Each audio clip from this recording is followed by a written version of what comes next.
नमस्कार। आज बात करते हैं एक ऐसी कहानी की जो जुनून, मेहनत और हाँ, थोड़ी सी किस्मत की भी है। ये कहानी है मोहम्मद सिराज की एक जबरदस्त वापसी की। चलिए देखते हैं कि कैसे किस्मत ने इस चैंपियन के लिए दरवाजे खोले। सच में जरा सोचिए, किसी खिलाड़ी के लिए इससे बेहतर कमबैक स्टोरी और क्या हो सकती है भला। एक ऐसी वापसी जो एक पॉइंट पर तो लगभग नामुमकिन से लग रही थी, लेकिन फिर किस्मत ने अपना खेल दिखाया।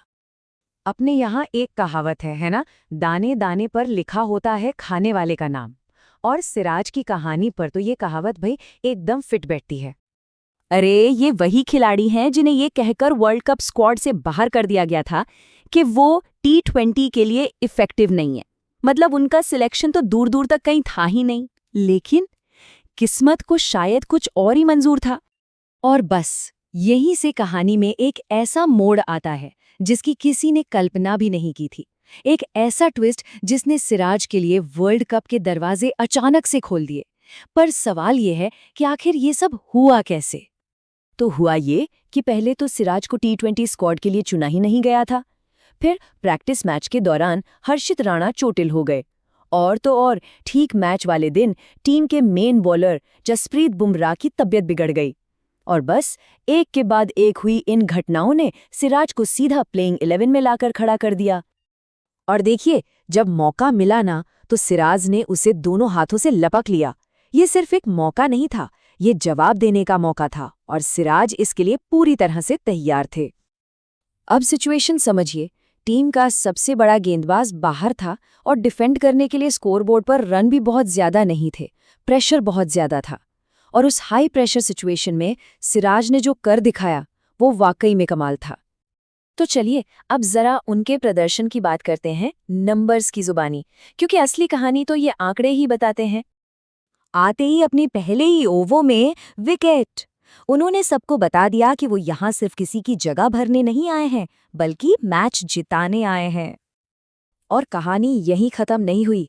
एक के बाद एक उन्होंने उस मैच में कुल 3 विकेट चटकाए और बल्लेबाजों को सांस लेने का मौका ही नहीं दिया।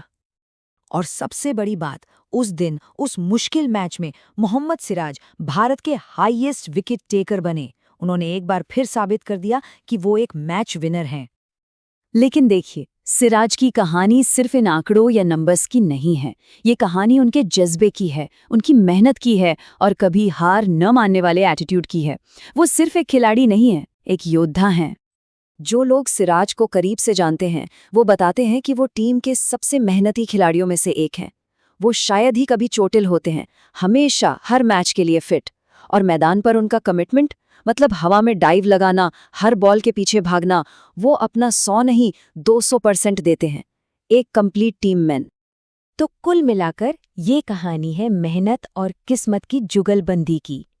ये कहानी हमें दिखाती है कि कैसे अगर आप लगातार मेहनत करते रहें तो किस्मत को भी आपके सामने झुकना पड़ता है। ये लाइन तो सुनी ही होगी। सिराज ने खामोशी से अपनी मेहनत जारी रखी और फिर उनकी सफलता ने ऐसा शोर मचाया कि पूरा वानखेड़े स्टेडियम सिराज सिराज के नारों से गूंज उठा। असल में वो शोर ही उनकी सफलता थी। तो आखिर में एक सवाल रह जाता है कि क्या किस्मत वाकई सिर्फ उन्हीं का दरवाज़ा खटखटाती है जो बहुत मेहनती होते हैं? मोहम्मद सिराज की कहानी तो कम से कम इसी तरफ इशारा करती है। ये सोचने पर मजबूर करती है कि शायद हम अपनी किस्मत खुद ही लिखते हैं। बड़ा गहरा सवाल है ना?